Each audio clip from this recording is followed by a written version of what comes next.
Thank you, Professor Vyas. Thank you, Mr. Mahendra Chauhan, for such an insightful session.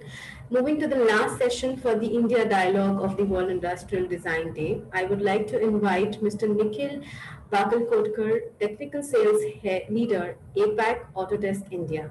With over a decade of experience across various facets of technology, sales, and marketing, Mr. Nikhil had the opportunity to work with most large enterprise organizations in India as the technical sales focusing on the AEC segment. He led a diverse multicultural team representing the top talent in the architecture, engineering, and construction industry across India, Asia, and Australia, New Zealand. Over to you, Mr. Nikhil, to share the perspective on diversity to build better future.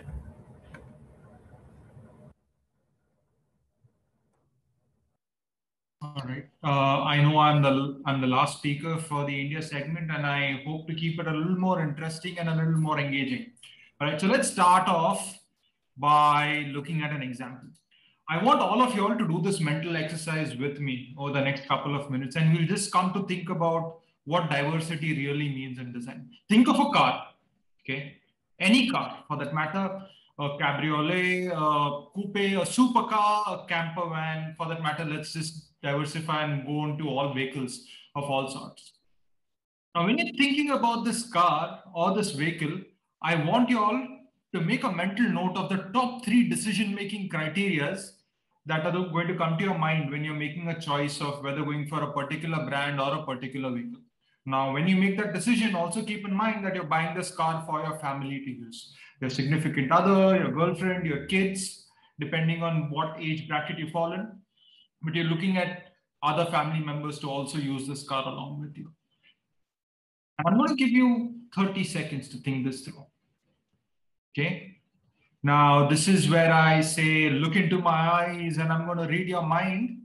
But yeah, the pandemic has made life a little more difficult, right, to do that now. So I'm guessing that most of you had safety as one of the key decision-making criteria when it comes to selecting a car for your family and your family members. And it is not uncommon to go through this. In fact, our very beloved ET newspaper had an article that came out a few days back, and that highlighted that the Indian consumer as a whole has seen a shift in terms of what they're choosing as a decision-making criteria for vehicles. People are moving away from fuel efficiency, the features, the looks of the car, and are actually giving safety a lot more precedence in terms of deciding what vehicle to go for, as well as choosing even what type of vehicle would be their next choice for vehicles as far as vehicles is concerned. Now, this is where safety testing for vehicles comes in. And like all other countries, we too have a safety and crash test vehicle agency called as Bharat NCAP, which tests vehicles for side impact, three-quarter frontal impact. It's a barrage of tests that vehicles that are about to be sold in the country go through to figure out how safe they are. I'm going to just switch slides and show you another image on the screen. Now, if you look at this image, what you're looking at is one of the many crash test dummies that are used in these vehicles in terms of safety and in terms of understanding the impact of the crash on the occupants inside by kind of replacing the real humans with these dummies. Now, you might be wondering, why is this guy talking about car crashes and car tests and dummies when we're here for a seminar or a session for diversity in design? So look at these dummies carefully, and you'll notice a few differences or something unique. One, all of them are male. All of them are of the average height of a male, and really doesn't really constitute the broader spectrum of people that are involved. In fact, in 2018, Astrid Linder, who's a researcher at the Traffic Safety Institute in Sweden, she did a detailed study in terms of the compliance requirements from a crash testing or a safety testing standpoint. In fact, anthropologically correct female crash test dummies are required in less than 5% of the tests that are done. And those two are the 5 percentile dummies, which are significantly shorter. And essentially all the crash tests that happen, they happen if you're a male and if you're a guy who's white or has average proportions, the possibility that you're safe is much higher than probably people from the fairer sex. And that's where essentially diversity in design comes to mind. In fact, even though car crashes are the #1 cause of fetal deaths, deaths related to maternal trauma being the #1 cause for deaths across the world and in our country as well, you would be shocked to even note that the seat belts that we all consider as our safety device are not designed with pregnant women in mind. 62% of the pregnant women don't fit the standard seat belts, specifically when they are in the second or the third trimester of their pregnancy. And that leads to multiple articles like these, right? It's not uncommon for you to hear articles saying that cars are no longer safe for women, are not as safe for women as for men. And there's lots of statistics around this as well. The deadly truth about a world which has not got diversity in design is that everything does not, so all the products that are out there that are designed to suit men as well as women do not do their job a lot more effectively. In fact, as per the same tests, 47% is the number where women are more likely to be seriously injured. In fact, 71% more likely to be moderately injured and 17% more likely to die because the female anatomy was not considered when it comes to crash testing. Women on general are a little shorter in height, which means that they sit a little more closer to the steering wheel. They sit a little more upright, and they sit a little higher up within the car as well. Their seat is to the highest possible position so that they can see beyond the dashboard and the bonnet of the car. So as per the crash testing norms, women are out of position drivers, which makes crash testing not as suited or as the crash testing results as relevant to women drivers and pregnant women all across the world. And this is just one example when it comes to crash testing and vehicle safety, but there are millions of other examples that I can quote. Here's another example. This is a snapshot from Mumbai from the COVID wave. And the one thing that you can notice here is that the women in the screen, they're going to collect or they're trying to do their daily duties as health officials, and they're going to meet a particular patient. But if you notice, they're using a PPE kit and a mask. Did you know that the PPE kits and the masks that we all use today, they were designed with an anatomically for an average American male in mind? What that means is 5% of the women who wore the PPE were the only ones who said that their work was not hampered. 95% of the people, women in particular, who use these PPE kits found that their work was hampered to such an extent that they couldn't be productive, and even the protection that the PPE kits offered to them was not adequate.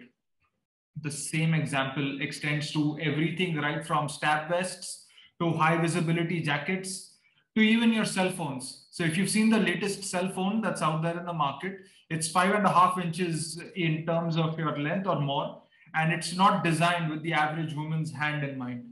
So much so that even the Google speech recognition software that we all use, there was a study that was done by University of Washington, and it found that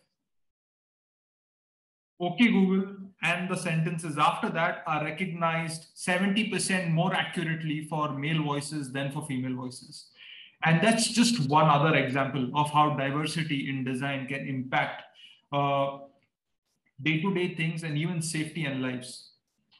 Now, I get it. Not all of us are frontline workers. Not all of us work in the crash testing space or in the vehicle design space.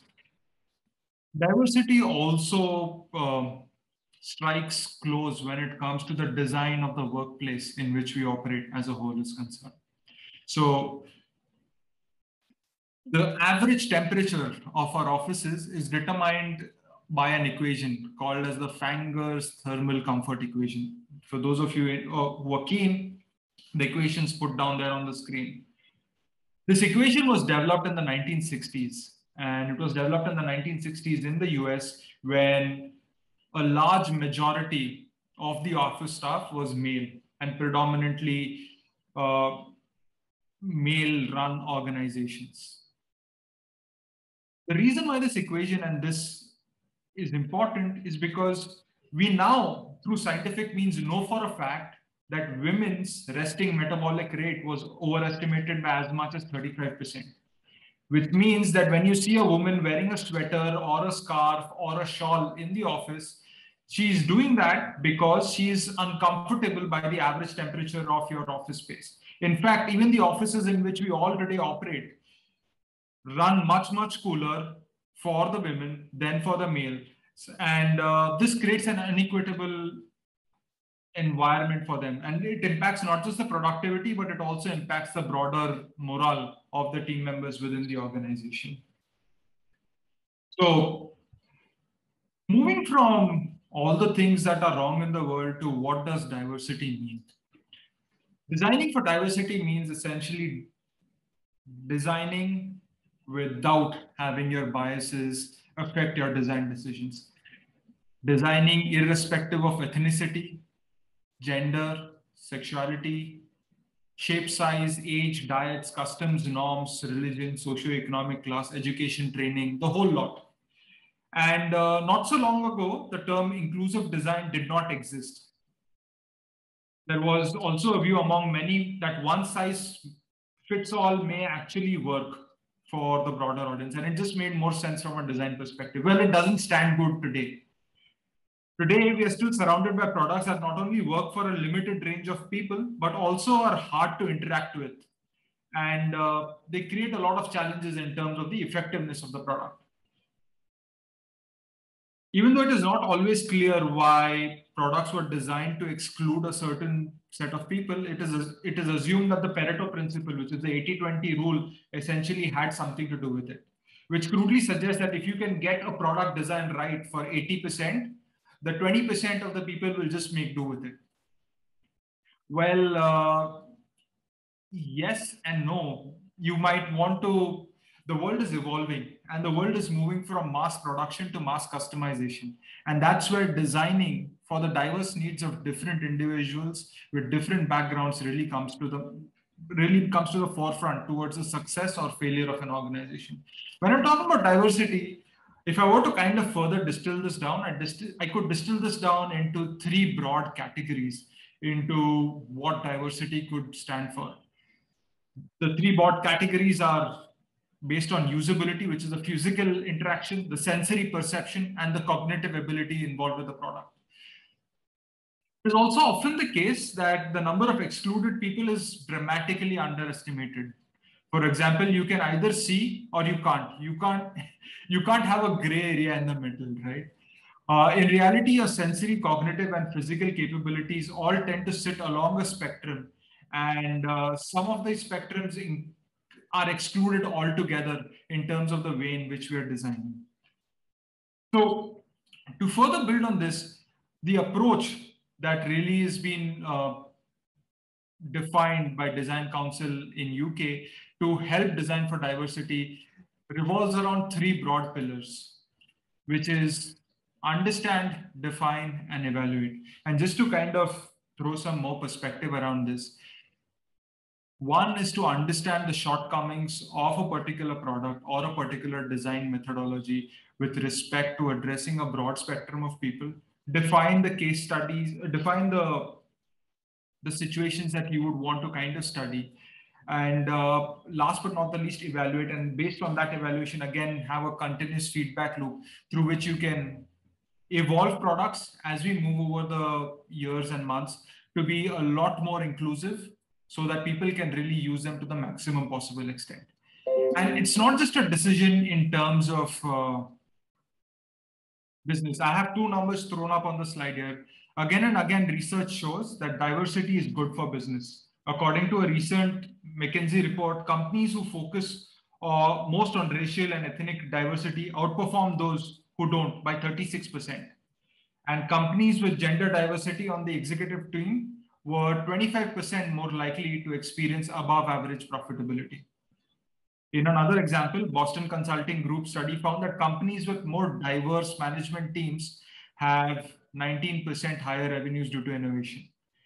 And in recent study, what really comes to my mind is I was going through one of those YouTube channels, and those tech interviewers asked Sundar Pichai, how does you being an Indian influence Google as an organization? And he had a very beautiful anecdote that he talked about. Me being from Google, I use Android phones primarily, and my family members also use Android phones. And when I handed an Android phone to my daughter, she was very quick to realize that the selfies on the phone were not as good as her friends and peers were able to see. And this essentially helped them evolve the color science within the Google phones and the Pixel phones that are considered top of the line nowadays as far as image clarity is concerned, to shoot different skin tones and change the experience that many of us in countries like India enjoy when we take a selfie from an Android phone. So why diversity? Diversity and inclusion are essentials in business today, as a healthy variety of people from different backgrounds, cultures provides us with a balance of voices and diversity of thought that is needed. That's going to help us not just have greater innovation and creativity in work, but also help us provide a broader range of skills to the overall ecosystem in which we operate. This will also boost the businesses in which we operate and have happier employees as the end result. And all of this increased productivity leads to us not just understanding our customers much better, but also attracting better talent and having a much, much faster growing and profitable organization as a whole. So diversity is a unique mix, and it includes not just visible, but also the invisible dimensions of the identity of an individual. And this really, really comes into play when you're solving complex problems. Diverse points of views and diverse viewpoints really make an impact when you're trying to change the paradigm, move to the next level of growth, or even have a growth mindset and the growth ecosystem for the organization to kind of work in. Well, diversity is not everything. Diversity is having a seat at the table. What also goes very closely with diversity is inclusion and belonging, which talks about having a voice as well as having a voice that is heard and valued. So to have a complete strategy in place, organizations are developing a diversity and belonging strategy that takes into account all the intelligence that is existing through quantitative analysis, qualitative analysis, and also using that as a mechanism to further understand how the makeup of particular teams are and particular groups are. Organizations are also spending time and effort in terms of understanding the diversity quotient within the CEO staff teams, and not just there, even across your emergency response groups and even across things like your advisory groups. Because when you have different people giving perspectives, the overall decision-making process as a whole is a lot more smarter and a lot more bulletproof. Now, this makes a lot of sense from the organization standpoint. What about you and me as an individual? How do we bring in diversity in design as a part of our ethos? Now, this is where self-awareness comes in. We need to be able to practice self-awareness consistently, and we will be hard pressed to do anything different until we are aware of our own limitations and the biases that operate unconsciously. So it doesn't matter what we think consciously about ourselves. There are about 170 odd known cognitive biases to date that are affecting each and every one amongst us. And if you're keen, there's an amazing test which Harvard has, which you can take to understand what your biases are. Well, one, of course, is being self-aware, but this is a long and arduous journey. What also is important is, while you're on that journey, You need to take help from different people and people belonging to different backgrounds. And that is where learning from people who are different to you is really, really, really important. So our biases also incline us to limit us to whom we interact with. We generally tend to work with or stick to or have friends with people who are similar to us, similar interests, similar backgrounds, similar domains of business, all of those things. And we need to actively challenge this on a day-to-day basis. To do so, we need to deeply appreciate differences, first of all, and understand that our diversity is our strength. And it also goes a long way to actively seek feedback from people of different backgrounds, of different cultures, of different ethnicities, so that their inputs can really make a decision as far as the design process is concerned. So, as I said, there are 188 cognitive biases that exist. However, there are just 18 odd biases that affect the way in which we do business and the way in which we work. These are the things that affect our workplace, cultures, budget estimates, deal outcomes, our perceived return on investments within the company, business cases, design decisions, all of them. And they add up really, really quickly. Well, self-awareness and working with a broader set of team members from diverse backgrounds can really, really help you address this. So what do? We can hire bias-free people. We can focus on self-awareness. But absolutely, yes. But the journey to self-realization and changing in processes is quite long. And there is a risk of relapse. So is there another solution? There probably is. And the solution lies in computers. Computers, algorithms, AI, and machine learning.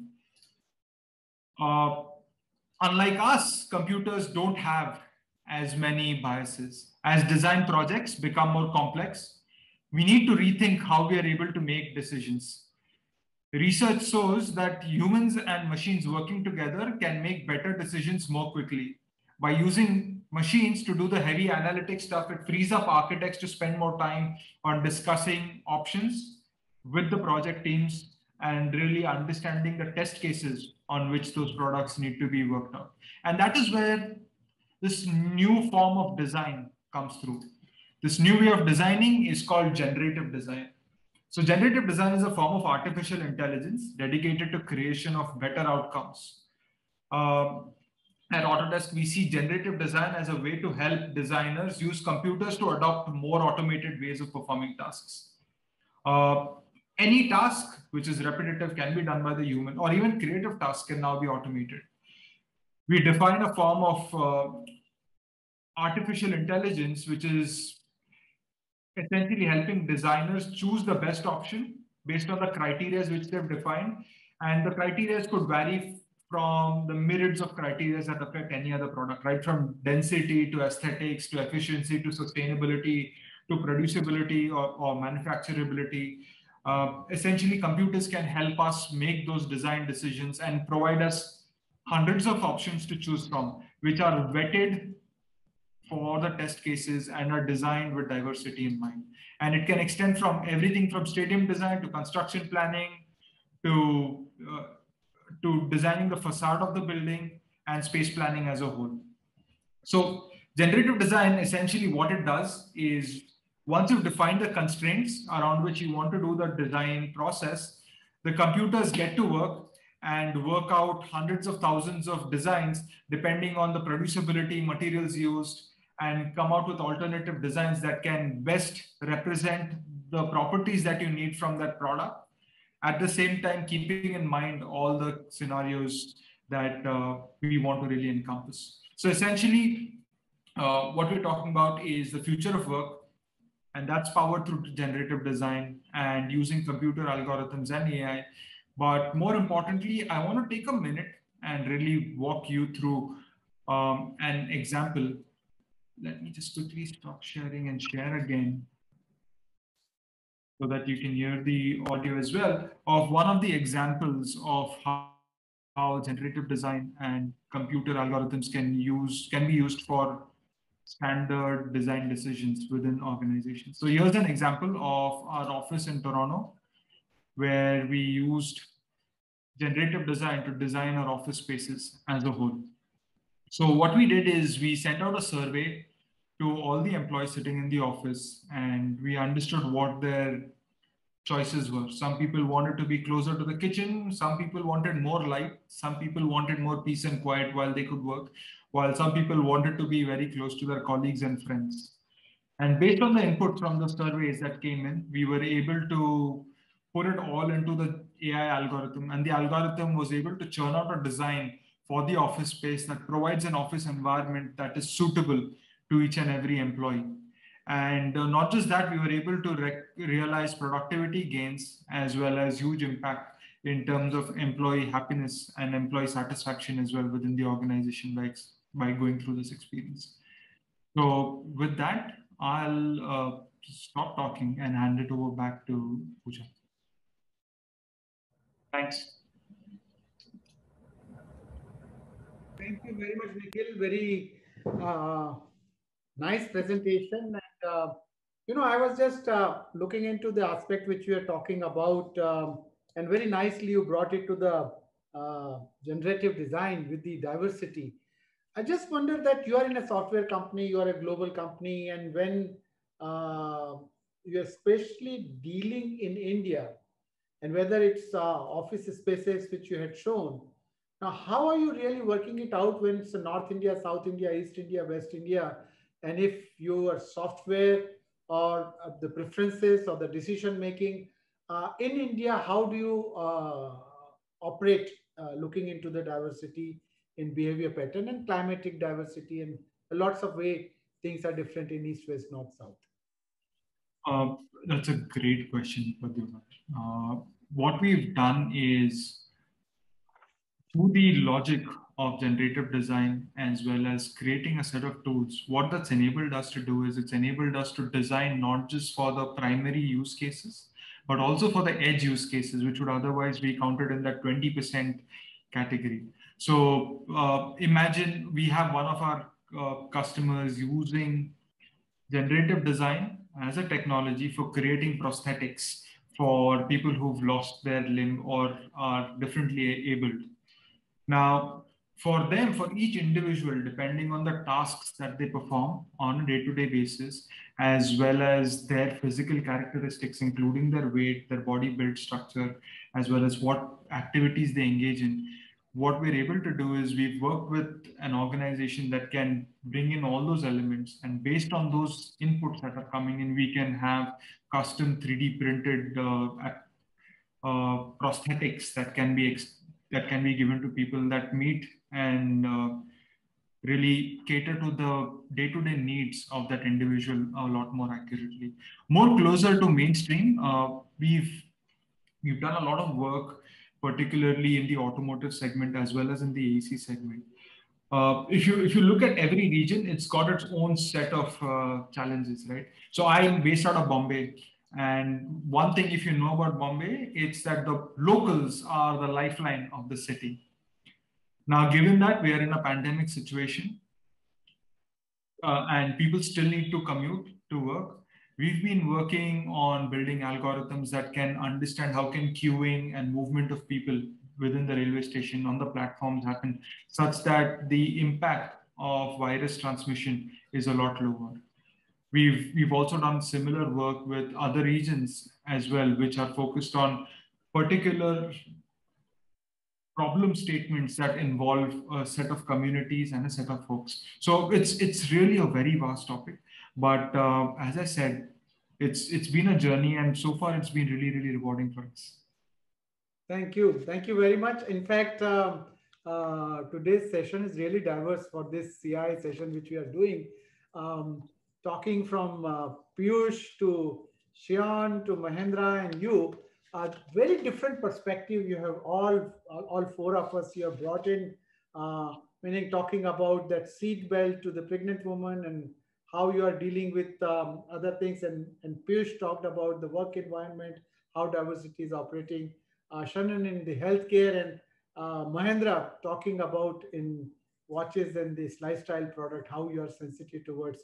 Indeed, it's a very exciting and very diverse way of This is just a beginning, but I think this recorded thing is going to be seen by people all over the world, and I'm sure people are going to look at that how in India we are dealing with the diversity. Just a few seconds to thank Sarah and Natalie. I think day and night they are working. They are still, I don't know, the time is now for them is 6 o'clock in the morning.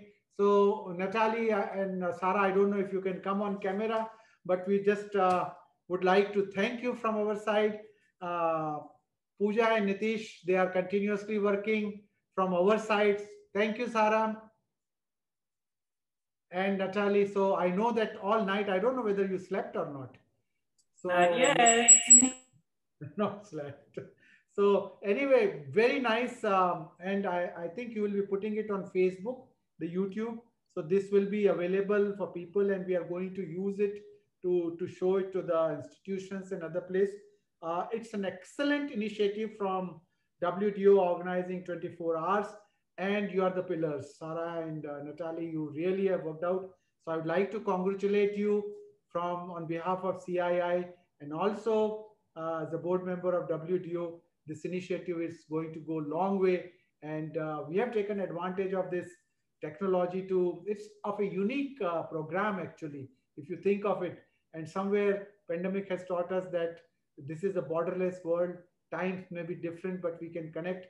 And we have taken advantage of looking into the diversity in lectures from all over the world, which will be accessible to everyone. Pooja, thank you very much. You were in touch with Natalie and Sarah, and you have worked out this, and Nitish. So I think, Sarah, we are on time. We have not taken another time. Perfectly on time.